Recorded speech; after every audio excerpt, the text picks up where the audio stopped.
All right. Welcome, everyone. Welcome to our narrated version of our Math Pathway Town Hall. We're going to try to go through all the information that we've been presenting live at all of our town hall meetings, as well as the presentation that we presented at the school board meeting.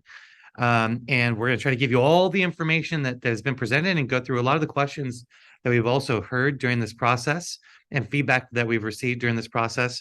We're going to try to hit some of the highlights. A lot of the information will also be presented in the FAQs. So feel free to go to the FAQs when you're done with this presentation, because a lot of the questions will be answered there as well. But if you do have any questions at the end of this, you can always reach out to us, and our information is on the math webpage. So if you do need this presentation to be in Spanish, feel free to use that QR code and we will go from there. Okay.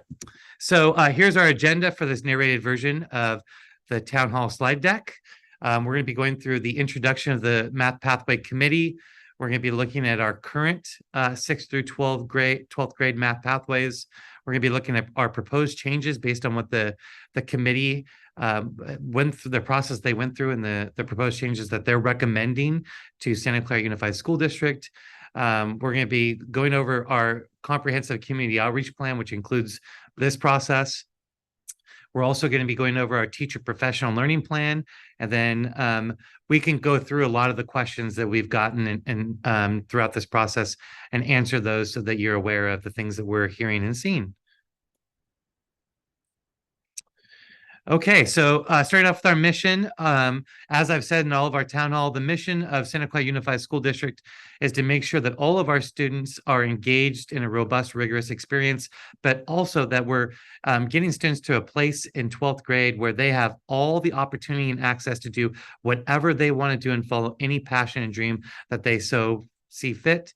And our job is to put them in a position to do that. So they need to be experienced and have all the skills and traits and dispositions in their toolbox so that they can be successful no matter what they want to do. Our commitment in Santa Clara Unified School District is to make sure that we're creating high performing systems and teams that use data and do continuous improvement, and I think go through a process of doing cycles of inquiry and using data to get to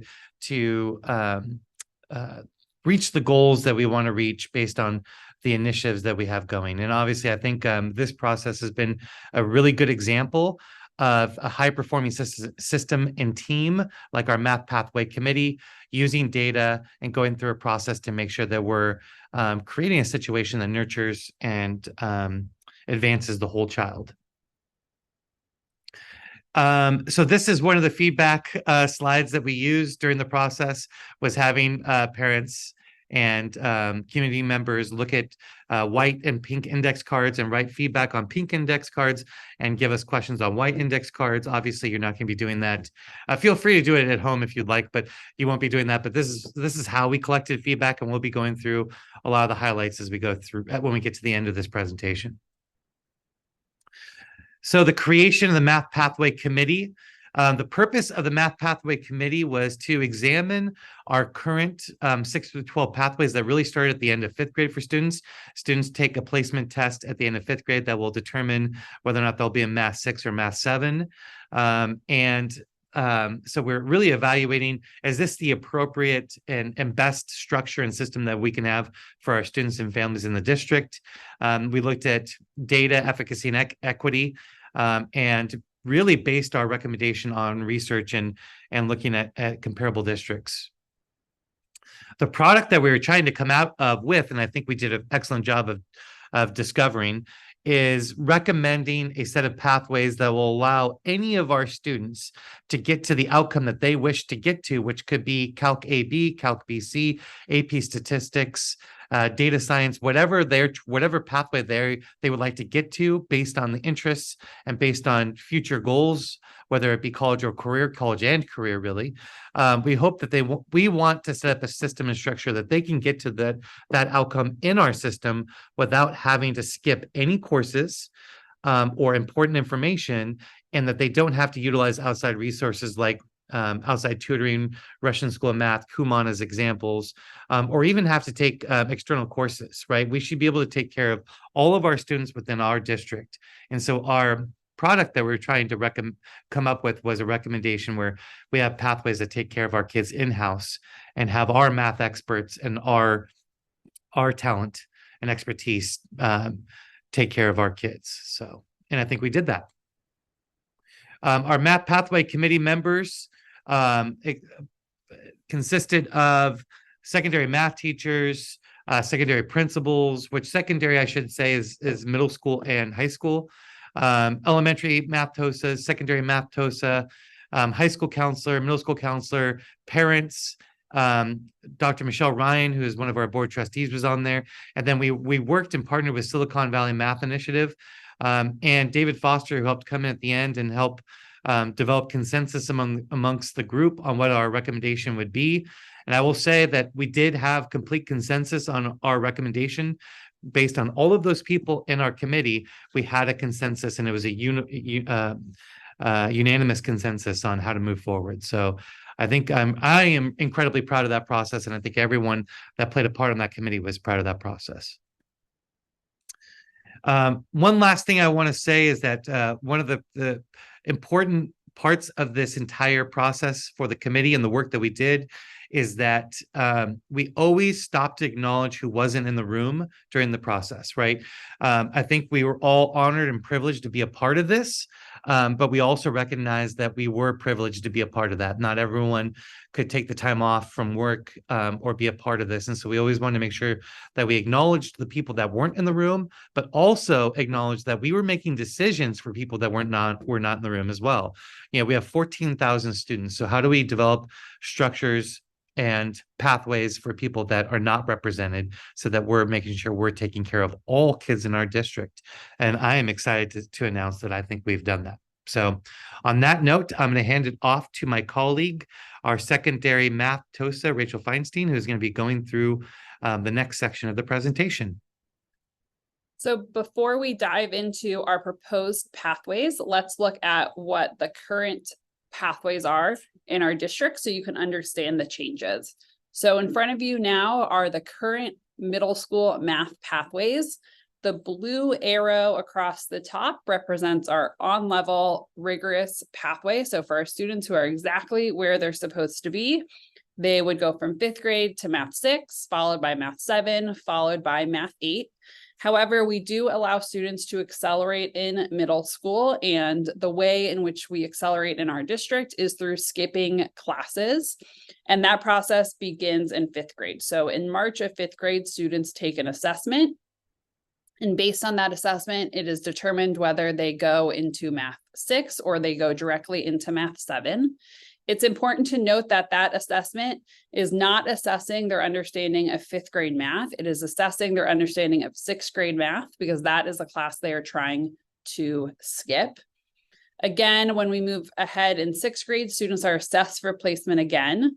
In both of those placement processes, we're not assessing their understanding of the math class they are currently in, but the class they are trying to skip. So for example, our students in Math 7 who would like to move directly into Algebra 1 are not being assessed on their understanding of 7th grade math content.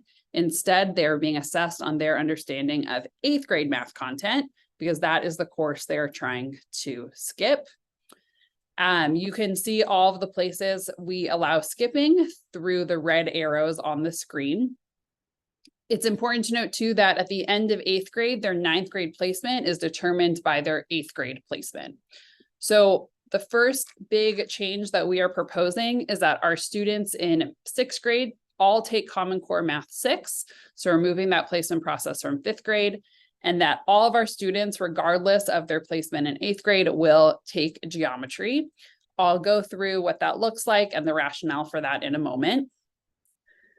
Before we do that, let's look at our current high school pathways. So again, your high school placement is based on your middle school placement. So if you ended middle school in Math 8, you would start 9th grade in Algebra 1.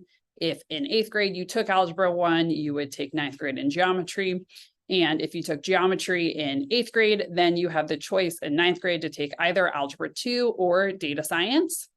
This data science course we added in 2 years ago to our pathway. I'm particularly excited about this course as it brings together a whole bunch of data analysis and real world problem solvings for our students in a way that our other math courses do not do in terms of analyzing large data sets. After the completion of Algebra 2, students can then have the option of taking data science or statistics or AP statistics or trig pre-calculus. And after the completion of data science, students then can take statistics or AP statistics.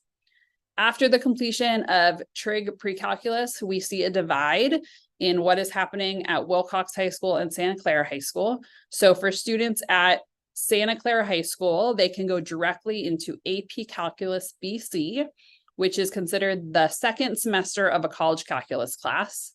However, students at Wilcox High School would need to take AP Calculus AB before taking AP Calculus BC.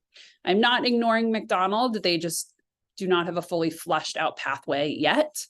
So the one thing that's important to note about our high school pathways is we have no places for students to accelerate in high school. So students who choose to accelerate or would like to accelerate in high school have to do that outside of our current system.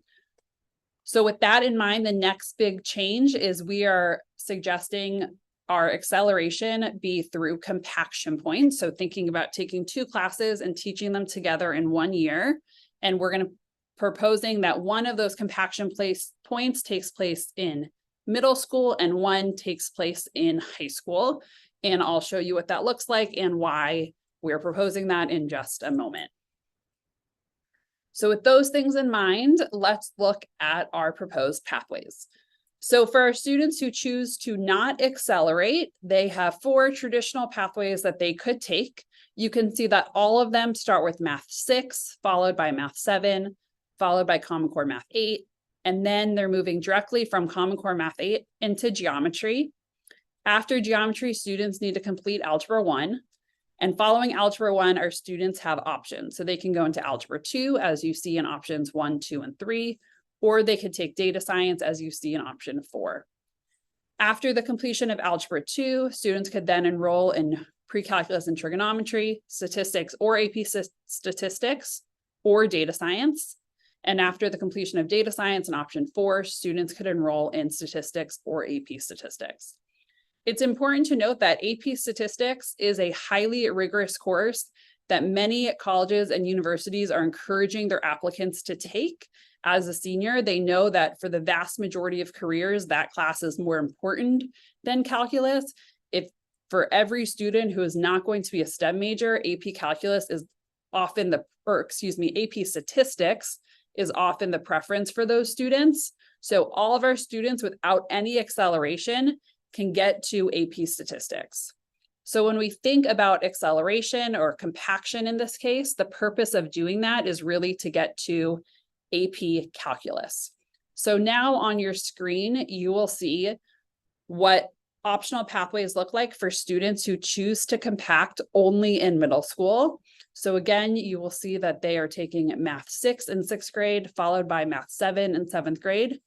In 8th grade, students are then enrolled in a compacted math class. So again, we're talking about taking 2 classes and teaching it together in 1 year.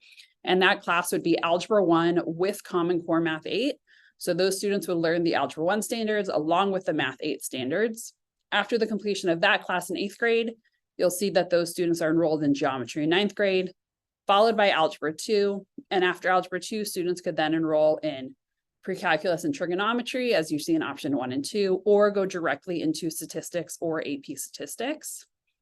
After the completion of pre-calculus and trigonometry, students could then choose between calculus, AP Calculus AB, statistics, or AP statistics.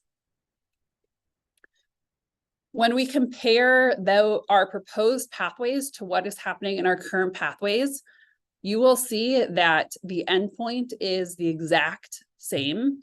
So the final year course for those students who compact once is the exact same. The difference is in our current pathways, students have to skip content. So they either would need to skip all the content in Math 6 or all the content in Math 8 in order to get to AP Calculus, versus in our proposed pathway, no skipping is required for those students. So they're going to learn all of the content necessary to make sure that they really have the foundation needed to be successful in those AP Calculus classes. The next set of pathways are pathways for students who choose to compact only in high school. So again, you'll see students taking Math 6, followed by Math 7, followed by Math 8, followed by Geometry, followed by Algebra 1, and then in 11th grade, they can enroll in an Honors Algebra 2 with Pre-Calculus Trig course. From that course, students can go directly into Calculus or AP Calculus, or they could choose to then take Statistics or AP Statistics. Again, when we compare that to what is happening in our current pathways, you'll see that the endpoint is the exact same for students. They're still getting to AP Calculus or AP Statistics. The difference is that in our current pathways, in order to get there, you would need to skip either Math 6 or skip Math 8, versus in our current versus in the proposed pathways, no skipping is required. Finally, we know that we have students who would like to take advantage of both of those compaction points. And for those students, their pathways are now on your screen. So again, we'll see students taking Math 6, followed by Math 7. They'll hit that first compaction point of Algebra 1 with Math 8, followed by Geometry, followed by Honors Algebra 2 with Pre-Calculus. And then in option 1, they could go to AP Calculus AB and AP Calculus BC. Alternatively, in option 2, after taking AP Calculus AB, students could then take AP Statistics or on-level statistics their senior year. The other thing about these proposed pathways is part of the proposal is that all three of our high schools, McDonald High School, Santa Clara High School, and Wilcox High School, will unite in option 1 as the path to BC Calculus. So all of our students at all of our sites will have the same opportunities to get to AP Calculus BC.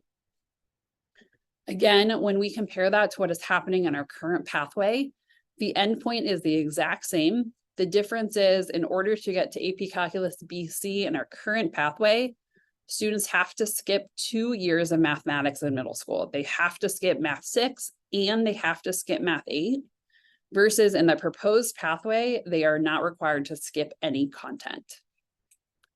So with those proposals in mind, we can now look at all the options together in one flowchart. The options we showed you on the previous slides are the most common options, but they are definitely not the only options. So the flowchart shows you every possible math pathway that we could offer our students. So you'll see students taking Math 6, followed by Math 7. They split apart in 8th grade, come back together in Geometry, and then after Geometry, they have a variety of options moving into the rest of their high school career. So with those changes in mind, let's look at the rationale for the changes now. So the first big change, as I mentioned, was that we want all of our students taking Math 6. And the reason for that is that the content in Math 6 is essential for success in high school courses. So in Math 6, students are introduced to ratios and proportions for the first time. And there's a pretty big body of research that tells us a student's ability to work with ratios and proportions directly correlates to their success in high school math classes. We also know that students are introduced to solving one-step equations for the first time in Math 6, and that foundational understanding is extremely important for success later on as students move through into multi-step equations, trigonometric equations, logarithmic equations. It all comes back to that understanding of solving a one-step equation. We also know that students in Math 6 can have a truly rigorous math experience. And when I say rigorous, I don't mean more homework or harder tests. Rigor in mathematics means that there's an equal emphasis on procedural fluency, application, and conceptual understanding. Procedural fluency is not that one student could do 30 problems and get every one of them correct by following the same kind of rudimentary procedure. Procedural fluency really means that a student could take one problem, solve it or 3 or 4 different ways, and connect all of those solution paths. So we think of procedural fluency really as a flexibility in solving. Application is, can you take that procedure and apply it to a real world problem, right? What's the point of knowing a procedure if you don't know when to use it? And then conceptual understanding is, why does that procedure work? So we're not just teaching students a list of steps to follow, but really a way of thinking about mathematics. The parents on our committee were extremely excited about the possibility of all of our elementary school students coming together at middle school to help them form a community.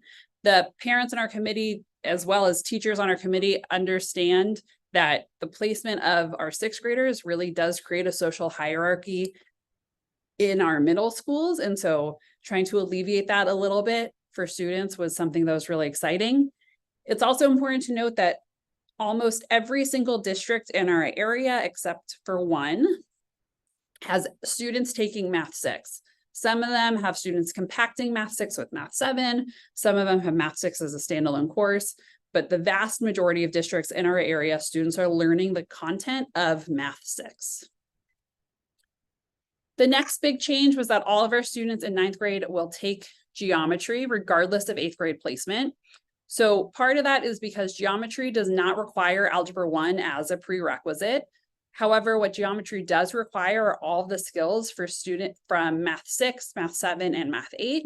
So for students who struggled a little bit more in middle school, geometry will give them another chance to practice those super important foundational skills before they dive into algebraic thinking.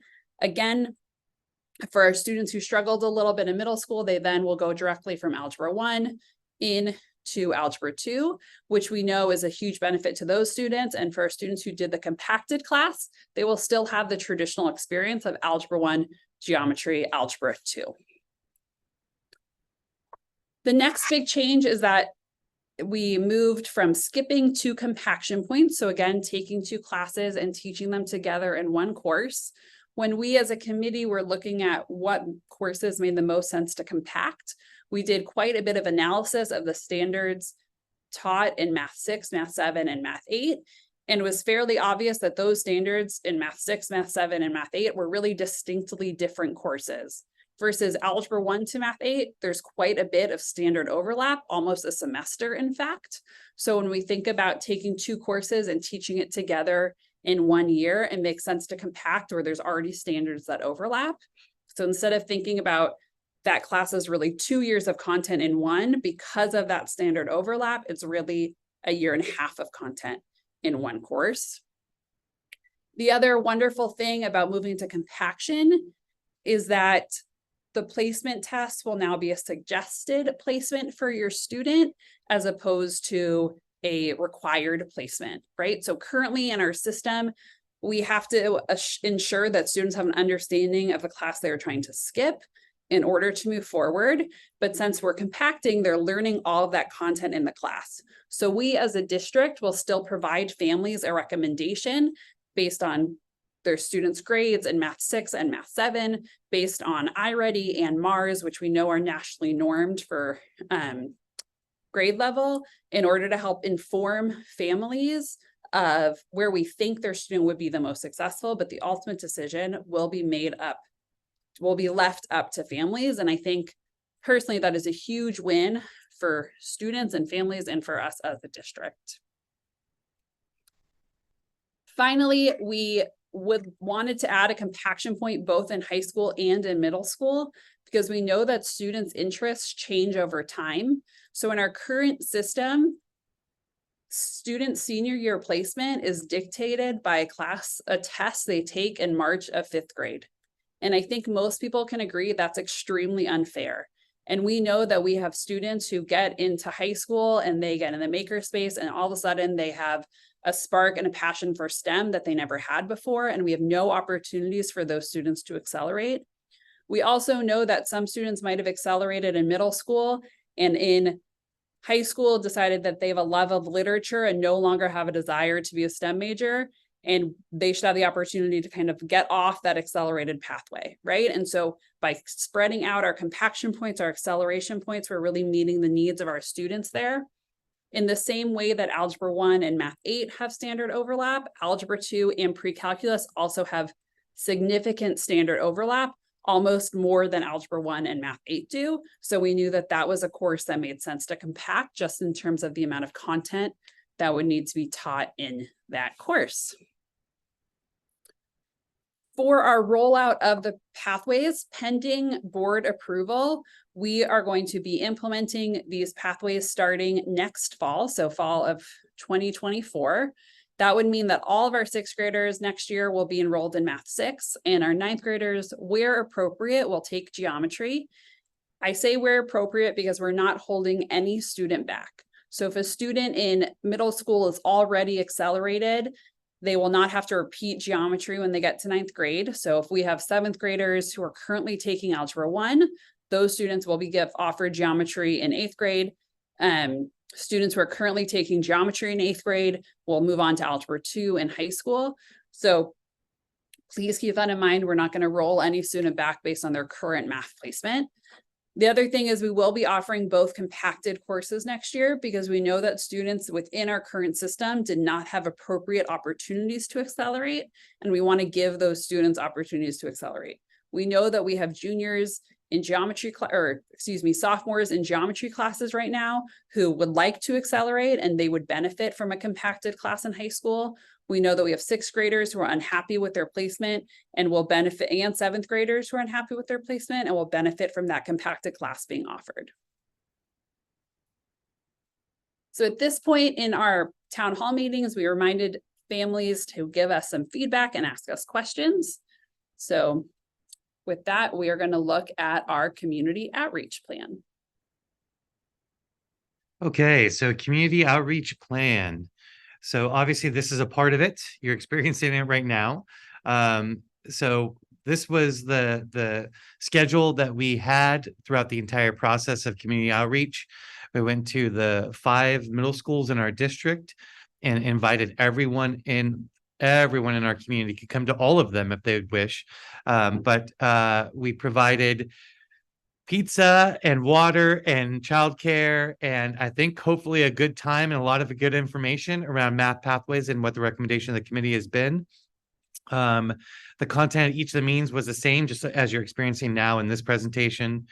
And we also provided translation if needed. And we tried to make sure that we had the presentation available to anybody that would need it translated into Spanish. So that's been the process thus far. And again, we collected feedback, questions and feedback at all of those town hall meetings. And I should say, we also did outreach to our PTSA executive committee, as well as our student senate, and got feedback from them and heard all their questions and answered their questions that they had. I thought that was incredibly beneficial before we went out to the town halls. You could also access the SUSD math webpage. Everything that's presented here will be on there. Obviously, this link will be on there as well to this presentation. You can use that QR code, but I'm assuming since you're listening to this, you've already accessed this page and know what is going on there. The FAQs will be up for the remainder of, until probably for the remainder of the year, until we start in next August in 2024. But I think we'll probably keep it up and keep this presentation going just so that people understand the rationale for the change and know what the changes were that were made. I will also just want to make sure that people are aware of external courses. One of the things that we wanted to make sure we brought up during the town halls was that we have a board policy in regards to external courses that can be taken. So anybody, once they any student that walks across the stage for promotion after 8th or during 8th grade and goes to 9th grade is enrolled in one of our high school course or high schools, conference of high schools, or any of our high schools in the district, is allowed to take 4 external courses at an accredited high school, or which could be like Silicon Valley High, BYU Online. There's different accredited high schools where they could take an online course during the year as concurrent enrollment or during the summer, as well as any of our local community colleges are also available for external course requests. So we just want to make sure that that is available and that is not going away. This process doesn't change that. Those will always be accessible to our students and families. So now we're going to talk about our teacher professional learning plan and go back to Rachel. Thank you. So we know that supporting our teachers and making these instructional shifts as they look at more heterogeneous classes, right, or widespread of learners in their classes is essential to success for not just the pathways, but all of our students, which is obviously the most important for us. So the first piece of our professional learning plan, which is already underway, are cohorts of teachers from Math 6 and geometry. So almost all of our Math 6 teachers and almost all of our geometry teachers, I believe with the exception of just 2 teachers, are participating in these cohorts. The purpose and the learning is the same, but the content will be tailored based on whether it is the Math 6 teachers or the geometry teachers. And so through those cohorts, we are looking at really deep diving into the Common Core Math 6 standards or the geometry standards and really thinking about what are students actually being asked to do, relating those to the standards for mathematical practice, which are about how to be a strong mathematician, and then roping in the big ideas through the California Math Framework that was just approved in July. It's important to note that the big ideas in the framework are different than the big ideas textbook that are currently being used at some of our grade levels. So same language, but very, very different meaning. Part of those cohorts is really focusing on differentiation to meet the needs of all of our students. We know that some students learn faster than others. We know some students need more problem solving time or processing time. And we know that by putting all of our students together in classes where they traditionally have been separated based on ability is a different type of learning that we believe all students can benefit from.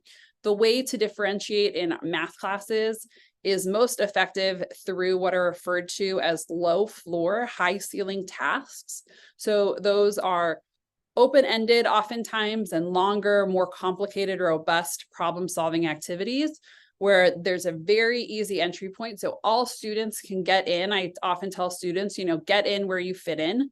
And they have access to the tasks, but there's no endpoint. So students can take their problem solving and reasoning skills as deep as they need to go. So instead of teaching more content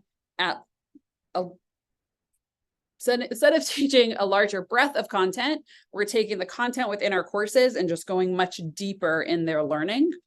We also know that bringing student voice to the center of their classrooms to make them not boring, but engaging is essential. And that is where the math language routines come in. Those were developed out of Stanford a couple of years ago. Part of those cohorts is that teachers will have follow-up classroom support. So obviously doing something in professional development is a lot easier than doing something in a room full of geometry or Math 6 students. And that is where that in-classroom support really comes into play. We know that these teachers deserve and want extra help in their classes as they make these instructional shifts, and they will not be doing this work alone. Part of that work will also be just designing units in general that meet the needs of our students, and both groups of teachers in these cohorts will be given access to supplemental curriculum to help bring in more robust understanding and more rigor into their math courses.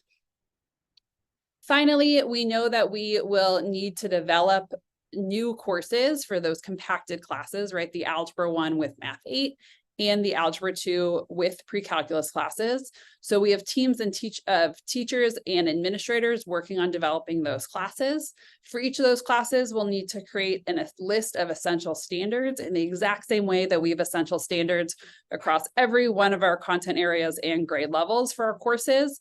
We also know that there'll needs to be a scope and sequence and units created for those courses as well to ensure that we are meeting all the standards necessary to prepare students to move forward in those classes. Finally, we would like to take a moment to just talk about the framework that was adopted by the state of California in July. So we know that there has been quite a bit of media attention on this particular framework as it was a little past due in its adoption. So the most important thing to note is that all the standards are the exact same. So when the standards rolled out in Common Core in 2013, the framework has kept all of those standards intact. The difference between this framework and the previous framework is really looking at the depth of understanding of those standards. Procedural fluency is now defined as flexibility, right? Like, can you solve a problem in multiple ways and connect those solutions, as I mentioned earlier? We know that application is essential for learning. If you can't apply what you're learning, have you truly learned it? And that student voice becomes the center of classroom instruction. So with that, we are going to run through some of the most common questions that we were asked in our town hall meetings. So we have decided that we're going to do kind of the greatest hits of questions that we experienced during our town halls. And so we're going to try to give you as much of the feedback and the questions that we got so that you can be informed on what the process looked like as if you were there. So a couple of the things that we want to make sure that we address, I will address the first one, and we can kind of go back and forth because there's more math specific ones I know Rachel can jump in on. But so we have the SLI program, the STEM or STEAM SLI program that is the 49er STEM program that goes from Cabrillo in 7th grade all the way through to Santa Clara. And the question was raised at every single town hall on whether or not they were going to be a part of this pathway as well. And the answer is yes. This is a Santa Clara Unified School District pathway, proposed pathway.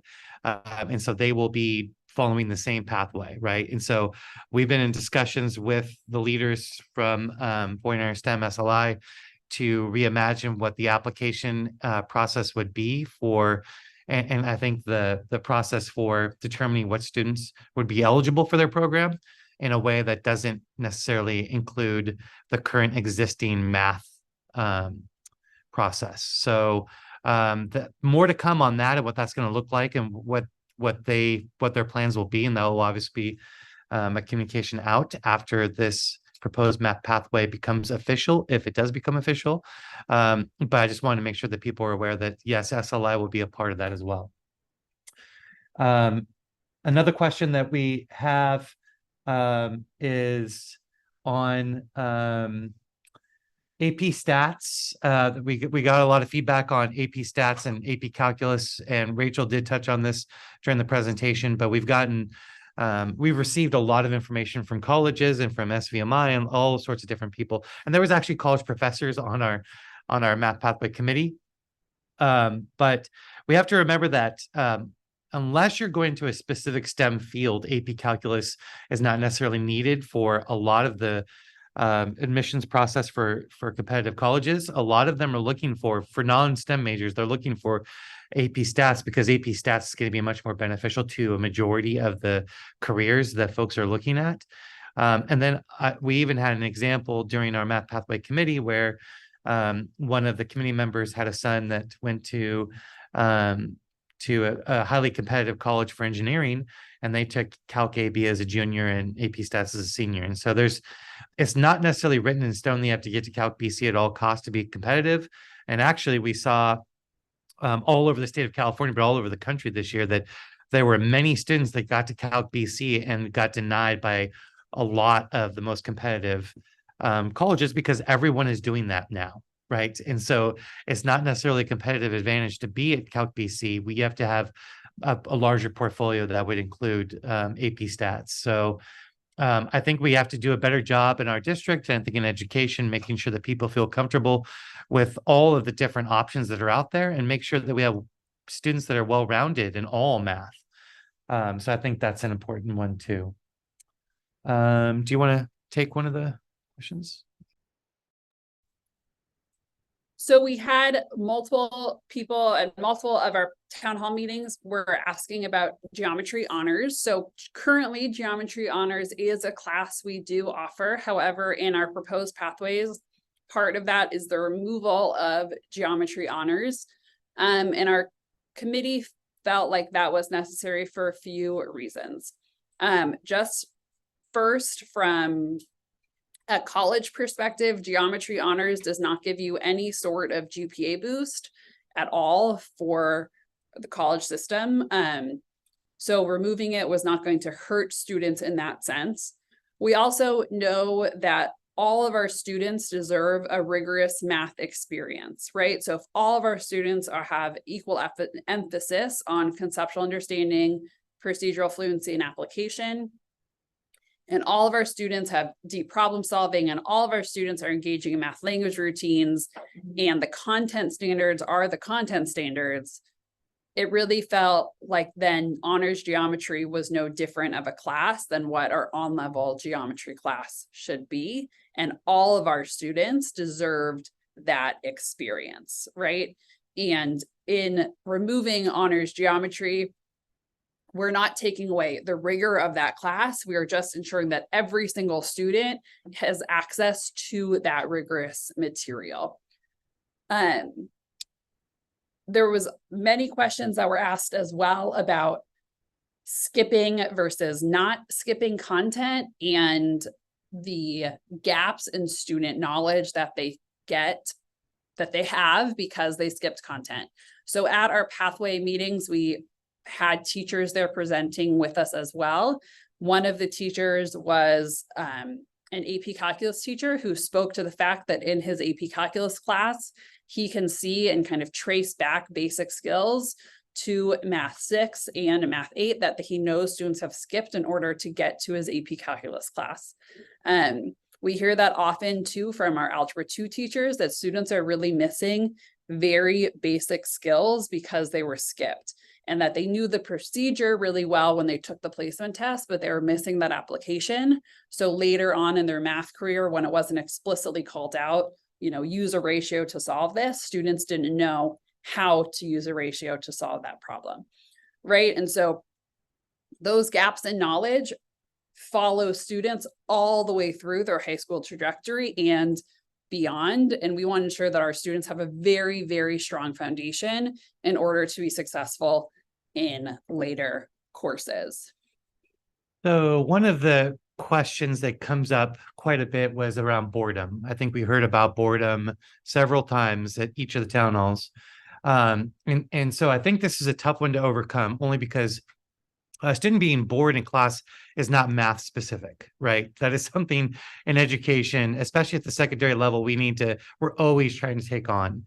And I think our teachers do a fabulous job of trying to differentiate in every content area, right? But it also goes back to the concept of, I think there's a concept out there that parents believe that if my student is strong in math and they're sitting around other strong math students, that somehow creates rigor. And it doesn't create rigor, right? It's not about sitting next to strong math students. It's what am I being asked to do with the content information that I have, right? And that translates across to science and English and history and math and everything. What am I being asked to do with the information that you've given me? That's what creates rigor, right? How am I going to take the information, do something with it that I've never been asked to do before in a way that I've never been asked, right? And so it doesn't matter who's sitting next to me in the class or what necessarily, how strong of a history student they are, or how strong of an English student they are, how good of a writer they are. I'm going to be asked to be doing something that in a way that's going to make me stretch, right? Mathematically, historically, from an English perspective, all of the above. And so it's about creating opportunities in our classrooms where kids are being asked to use the skills, traits, and dispositions and core competencies in a way that's going to make them, this could be incredibly beneficial for them once they even leave our school system, right? We're going to ask them to do something with it in a way that they've never been done before, in a way that they've never been asked before. So it doesn't really make a difference if you put a bunch of sixth grade students into a Math 7 class just because they're sitting with other students that are in there together that scored a certain way in a placement test. If they're all doing the same exact thing from a procedural perspective, that doesn't necessarily make it rigorous. It's changing the dynamic in the classroom to making sure that we're asking students to do something with it that is going to engage them and make it relevant and beneficial for them beyond the math class. So I would challenge it beyond just the concept of rigor. It's how are we reimagining as a system in education? This, like I said, it goes beyond Santa Clara Unified School District. How are we reimagining engagement and rigor in the classroom to engage students on a level that we need to, right? So that kind of answers the boredom question. And I don't want my student to be with students that aren't engaged in math in a level that my student is.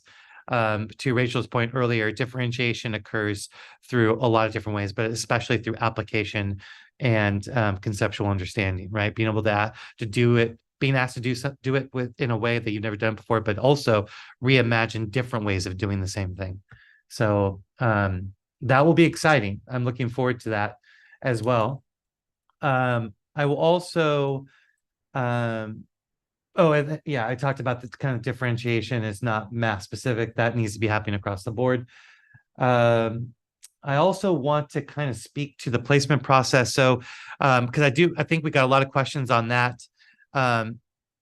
So if the proposed math pathways start and get approved for the fall of 2024, there will be no math placement process for fifth graders this spring. So all fifth graders will transition to Math 6 CC in the fall of 2024.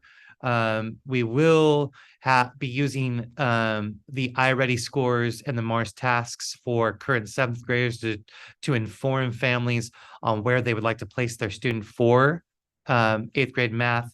But to Rachel's point as well, anybody who's already currently accelerated in our system in middle school, especially, well, it'll only be in middle school right now, will be able to move on to the next level. And we will ensure that those classes will be available to them for the next couple of years. So if there's a student that's a seventh grader that's in Algebra 1, they can go into geometry in eighth grade next year in the fall of 2024. And there won't be a math placement process for that. But we will be giving all families data and information so that they're just aware of where their student is and making progress in mathematics. So I think those were kind of the biggest questions that we got throughout the process. I would love to just share a couple of snapshots of the feedback that we got. We got a lot of feedback on, one person said, I think this is brilliant. Thank God we're not going to stress kids out anymore. Another person said, I think compacting is better than skipping. Another person said, I like the fact that families can select the course and we're not stressing kids out after fifth grade. I think what they meant was that we're giving families the option to analyze, to use the data to make an informed decision as a family instead of the district dictating that. Let me see another piece of feedback that we got. One good question that we got that I think is critical and important too is what are the drawbacks to this current plan? If we had to say that there's a drawback, what is the drawback to the plan? And Rachel did an excellent job of answering this earlier, was really the geometry honors situation. That I think it's critical and important that we're and I think we've already started this process, is supporting all of our teachers with whatever resources they need to make sure that they can engage and differentiate in a way that they know they can, right? And so our teachers are amazing at differentiation and doing this work.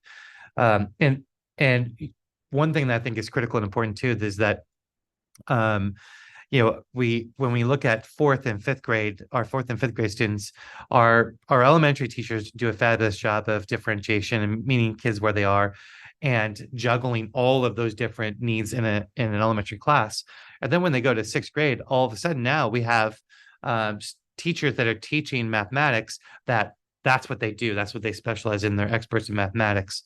And so we are asking our mathematics experts to do the heavy lifting of differentiation and engaging students in ways that we know that they can. And we just have to make sure that we give them the time and resources to do so. And we're well on our way to doing that already. So I think we're excited about that. But most of the feedback that we've gotten, that we've received, has been really positive. That people are happy that students aren't going to be skipping content anymore. I think one last thing I will bring up that people, I think, are nervous about is that they say the students that are accelerated are just going to continue. These parents and families are going to continue to keep going out and taking advantage of outside resources. And that is fine. No one's saying that you shouldn't be taking advantage of outside resources. But the point of the committee, and I will end our presentation with this is that the point of the committee was to ensure that all 14,000 students can get to where they want to go without having to use outside resources. That is the whole point. We're not saying that people can't use outside resources. We're saying you shouldn't have to use outside resources. And so we have to create the systems and structures for our families so that you don't have to do that, so that we're taking care of all of that. So you're not forced to navigate the system and jump hurdles utilizing outside resources to get your student to where they need to get to be competitive for whatever they want to do, college and career. What we're doing is we're developing a structure where you don't have to do that anymore. You don't have to navigate that. You don't have to be in the know. You don't have to spend money outside to get where you want to go. But if you want to do that, you can still utilize those outside resources and still accelerate in different ways. We just want to make sure that we're taking care of our families in a way where they don't have to utilize that, and they don't have to do that, and they don't have to make that decision, and they don't have to navigate the resources in a way that benefits their kid. It's already baked in. We're already doing it. So I think that's critical and important, and that was the number one thing our committee was passionate about. So and that has been a lot of the feedback that we've gotten from parents afterwards, after our town hall meetings, was thank you for doing this. Thank you for not causing the stress and anxiety on our fifth grade students for having to go through this process. Thank you for eliminating the social hierarchy dynamics that start in sixth grade and ninth grade when students get there and they're tracked, and giving my student the ability to make that decision later on, right? So that we have the on ramps and off ramps and going into eighth grade and going into junior year. And I think that's important. On that note, I will close us out. Thank you for watching this and spending your time, your valuable time, learning more about Math Pathways. We are here to answer any of your questions. We'll be going back to the board to update them on what our community outreach process has been like. I think it'll probably be in November, but we will be pushing out a lot of information on what that looks like and making sure that you're aware of that. And again, questions or concerns, let Rachel and I know, and we will hopefully see you soon. Thank you.